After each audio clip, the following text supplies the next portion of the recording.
podcast in which one man strives to level up his geekhood and helping you do the same, one battle at a time. Now, let's get geeky with Gamer Leaf.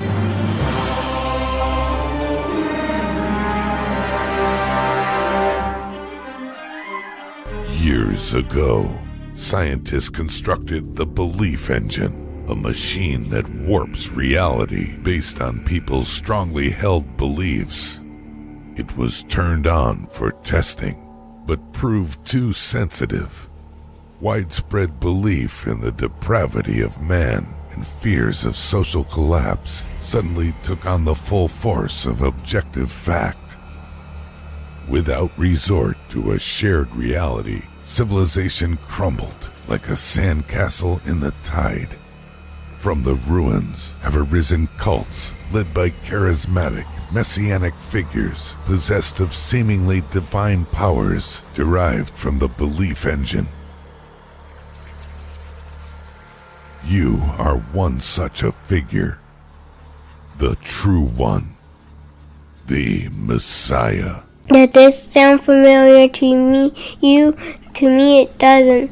This is a story of true Messiah, a game of a post-apocalyptic warfare which just relaunched at a lower rate. Is now going through Friday, April 13th.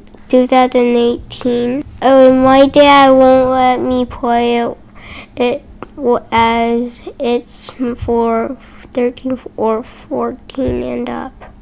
We can join them for an interview now in progress.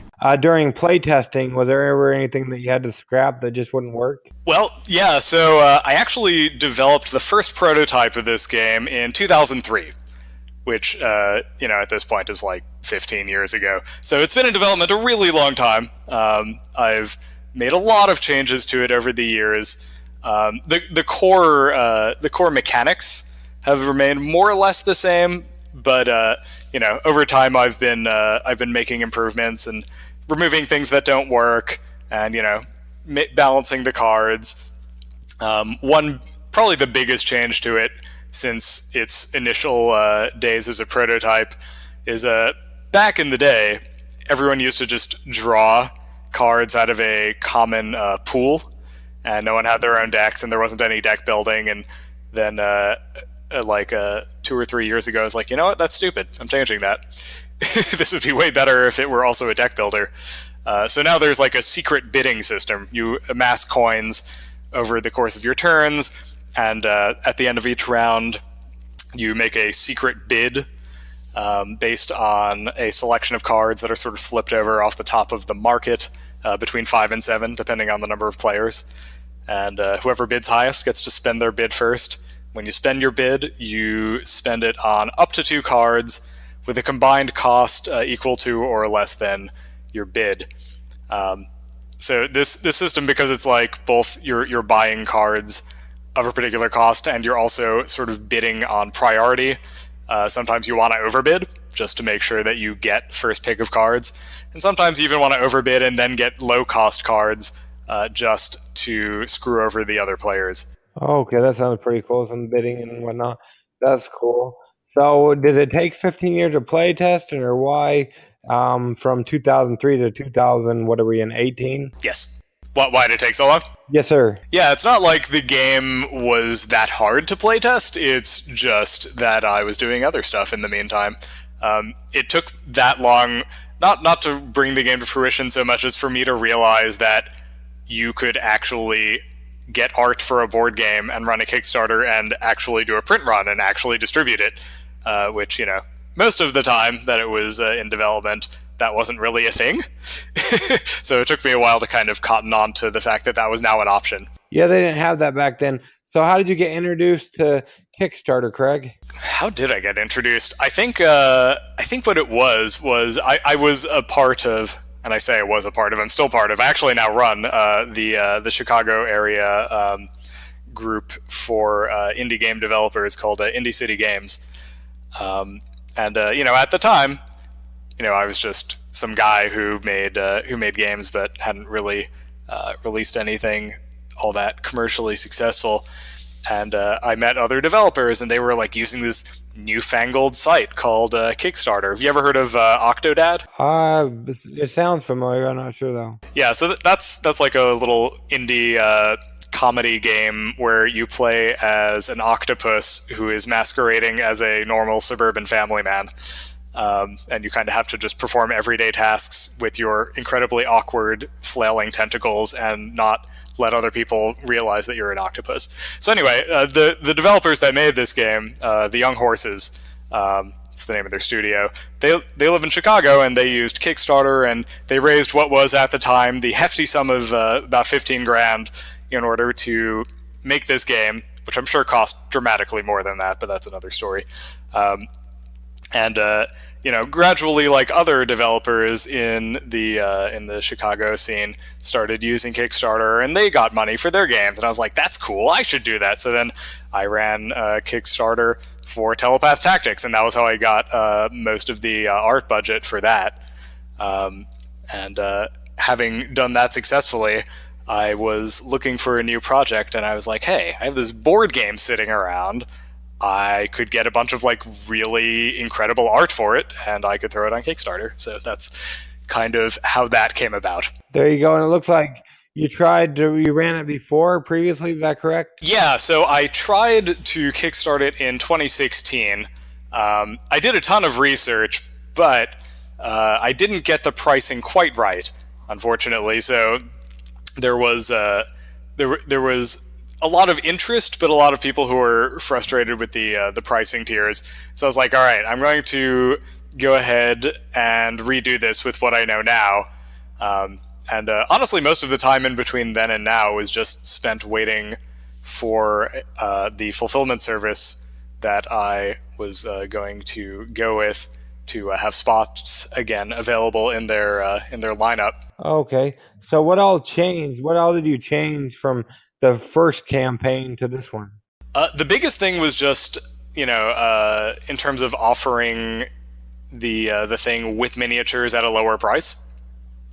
Right? Like what I did in the first campaign was I had two separate tiers. I had a sort of a base tier for people who wanted the game cheap, and it didn't come with miniatures. And then I had a second tier where you could get miniatures to go with the game, but they would be sort of bespoke, right? They would be 3D printed to order.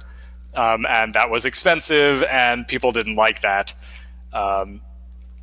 Whereas, basically what I needed to do, I realized after I went and did some market research among my backers, was I needed to just offer it with the miniatures at a lower price. Maybe a little bit higher price than the without the miniatures tier from the first campaign, but like not a lot.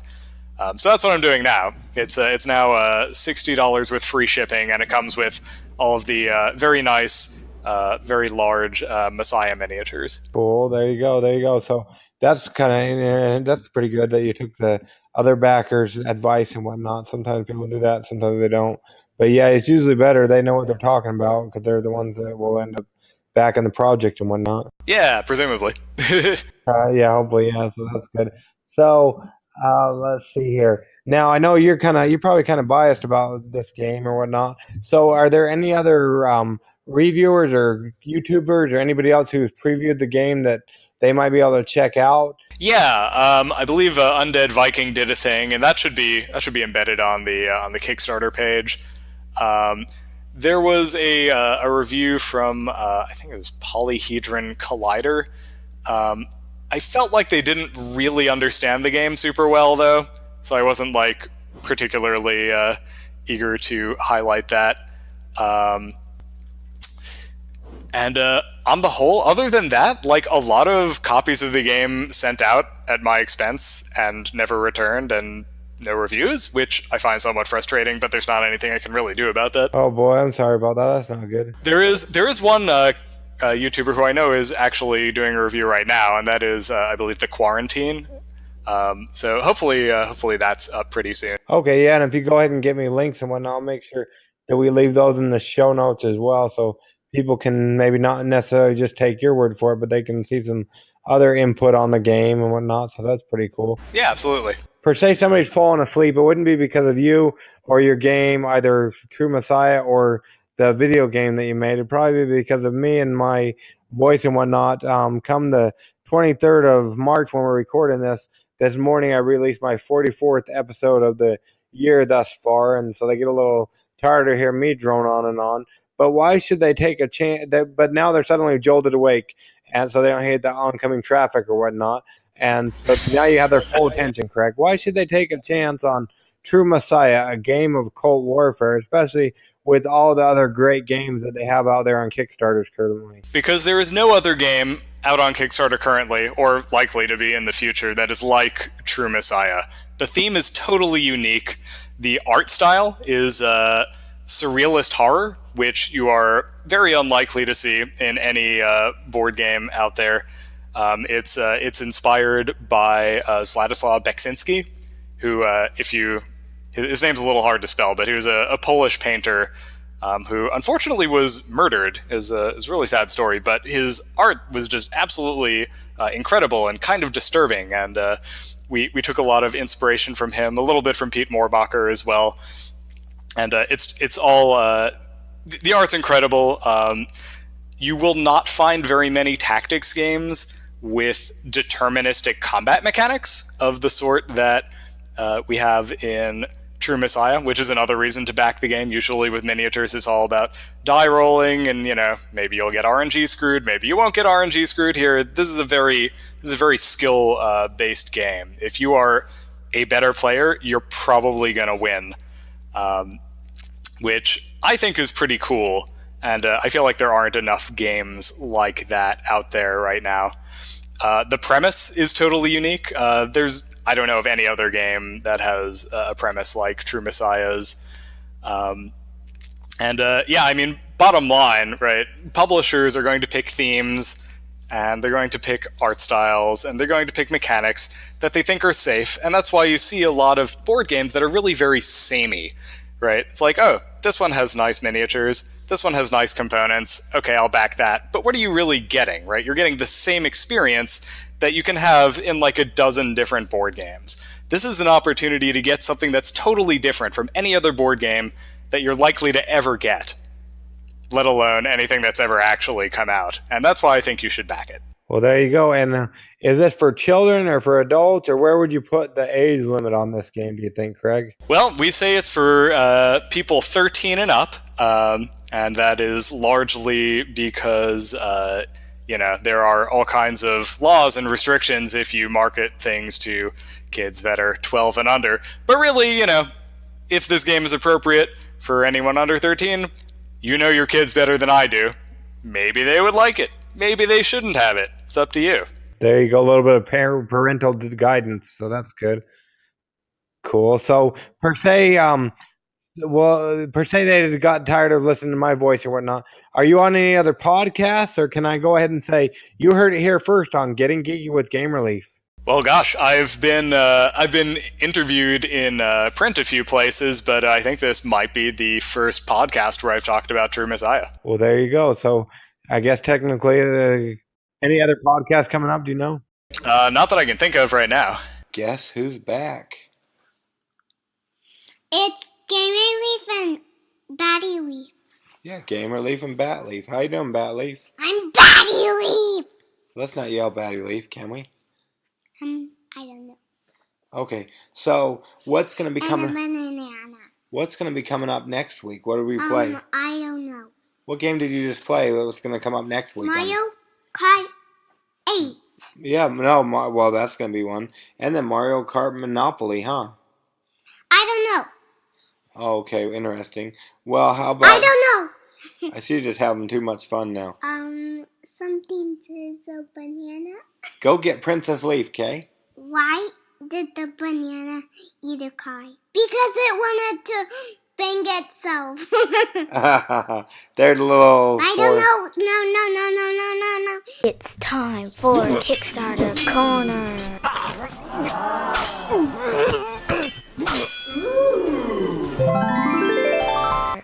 to begin now. Okay, Kickstarter Corner people, where I tried to do this with Princess Leaf, but she'd been kind of sick, so it kind of sounded a little melancholy. I apologize. We'll get her back on the show as soon as she is up and at 'em. What do you say? So, let's go and get after it, shall we? We've got Railroad Rivals. Railroad Rivals is a fast-played tile drafting game where you build a railroad empire that stretches across America and across your gaming table.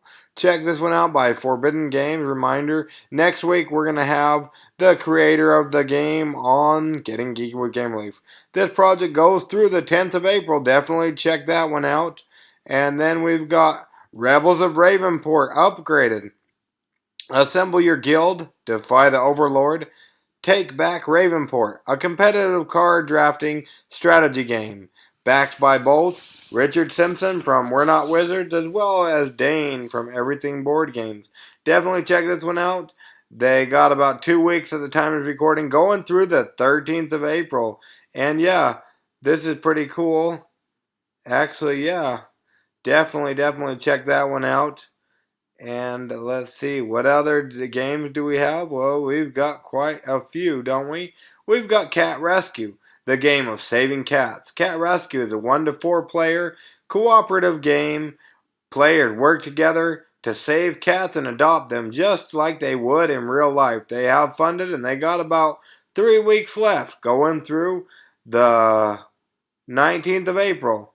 And then don't forget about Fuel Priest, the Dieselpunk tabletop RPG.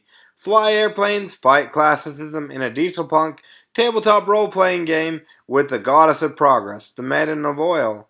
This one goes through the 8th of April. They just barely funded. They're funded over $1 at the time of this recording. So that's exciting for Timeless Caverns. And then don't forget about Wasteland, the Rise of Altfelter. Wasteland ROA is based on the Wasteland universe and is the flagship title for a series of upcoming projects and designs by Team Siren. They still got 15 days to go, ending on the 14th of April. Definitely check out this one like we usually do. We'll leave all the links in the show notes. And then definitely, we've also got Terminus Breach, TD, a tower defense board game. It's a semi-co-op tower defense game for 1 to 3 players, customizable maps, upgradable towers, 9 characters, and 15 waves to survive. Definitely listen back to our interview we had with Matt, the creator of it, if you want to find out more. And then don't forget about to back your local 5th edition player starter kit. You ever been intimidated by Dungeons and Dragons? Now you don't need a fret, because a Dungeons and Dragons starter kit can help brand new players like yourself get a taste of what it's like to play Dungeons and Dragons. Definitely check this one out. This was backed by Kevin Watson, who is of Dark Naga Game Adventures. And then we've also got Dragon Keepers by Vitel Lacerda and his daughter Catarina. It's a thematic game with strategic decision making and gameplay modes for both children and adults. Fun for casual and experienced gamers. The art is very pretty on this one, and they got about 10 days to go, going through the 9th of April. Definitely check that one out on the Kickstarters, as well as another game that is 13 or 14 plus, which is Fractured Zombies. Fractured Zombies is a card game involving letter cards designed by a dyslexic, also involving chainsaws, guts, brains, and severed hands. So yeah, don't give that to your children. Don't let them go run wild. But one you can run wild with your children is Flip and Fine's Diner. Flip and Fine run a diner that is complete chaos. In this set collection memory game, find the ingredients to fill orders and make tips. The art is beautifully wonderful. So yeah, definitely check that one out. It's a memory game. And then a couple others have recently added to our Kickstarter Corner and your Kickstarter. So check out Wonder Cammer, the card game of curating curious collections. It's a tabletop game where players compete to acquire unusual artifacts and curate the most magnificent cabinet of curiosities. It's for 4 to 3 players. They're about, not quite 50% funded, but they're almost getting close, and they have a little bit over 3 weeks left, going through the 22nd of April. Definitely check this one out. I love the art. It is like old classic. I don't know what you'd call. Maybe Shakespearean time, maybe not. Maybe I'm wrong. Maybe I'm off my rocker, but definitely worth checking out on the Kickstarters. You don't have to scroll through all the pages on there because we're bringing this to you. Another one we're bringing to you is Morn Quest. It's an adventure game steeped in the myth and magic of Irish folklore. Not Scottish, like in Scotland, but Irish. I get my UK geography messed up. But this one, it has miniatures. Yes, lots of great minis. So definitely check this one out on the Kickstarter.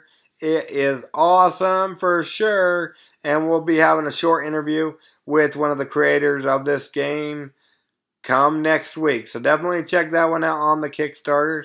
Also, you'll definitely want to check out Swords and Cells. You heard me right. It is actually called Swords and Cells, Rewrite History in 1000 AD. Swords and Cells is an epic conquest and diplomacy game about leading your armies and fleets through medieval Europe in 1000 AD. They're over 50% funded, going through the 28th of April. Check this one out, and we'll have the creator of this show on Getting Geeky with Game Relief as well. So, yeah, watch that one. Got some other interviews coming up, and yeah, we're going to be busy on Getting Geeky with Game Relief. Now, it's your least favorite time, my least favorite time for us to get on with our lives. But remember, if you're catching this the first time or the second or the umpteenth time, you can go back and listen to our almost 150 episodes and, yeah, get caught up on it. Remember, we're going to be on Alan Girding's show pretty soon here in the near future. And you want to meet Alan Girding or just find out more about him? Well, boy, have I got a treat for you. I have yet to watch it yet, but I will watch it. He just barely sent me a link over. He just barely appeared on a new YouTube channel. It's called Games with Guests, Game All Night. It's like the talk show for board gamers. It's like one of those late night talk shows. So I'll watch that later on if I can hurry and get this uploaded or whatnot so you can listen to it. But definitely check it out. Alan Girding is starring on that. He is one of the guests, and definitely check it out. It was a super fun show to be on, is what he said on YouTube. So, yeah, definitely go check that out, and I guess we'll let you get on with your life. We'll get on with ours, and I guess, yeah, most definitely, we'll catch y'all on the flip side. Game Relief. Wait. I hope you didn't let go of your phone yet, or turn your radio off, or whatever you want to call it. Did you hear about the new Gamer Monopoly? No, not the one from a while back ago that we reviewed at one of the first episodes. I'm talking about Mario Kart Gamer Monopoly. Yes, it's just out, and we just got it, and we will be reviewing it. We played a little bit, but didn't have enough time to get this to you. We want to bring you a quality review, so look for that in the near future from me and the rest of the Game Relief crew. Anyways, go ahead and get geeky, stay geeky, and bring others into the geek fold, and we'll catch y'all on the, you guessed it, flip side. Game Relief out.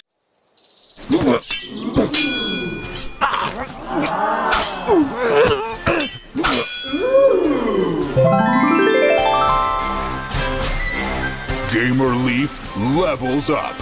Tune in next week to see if Gamer Leaf's luck holds up.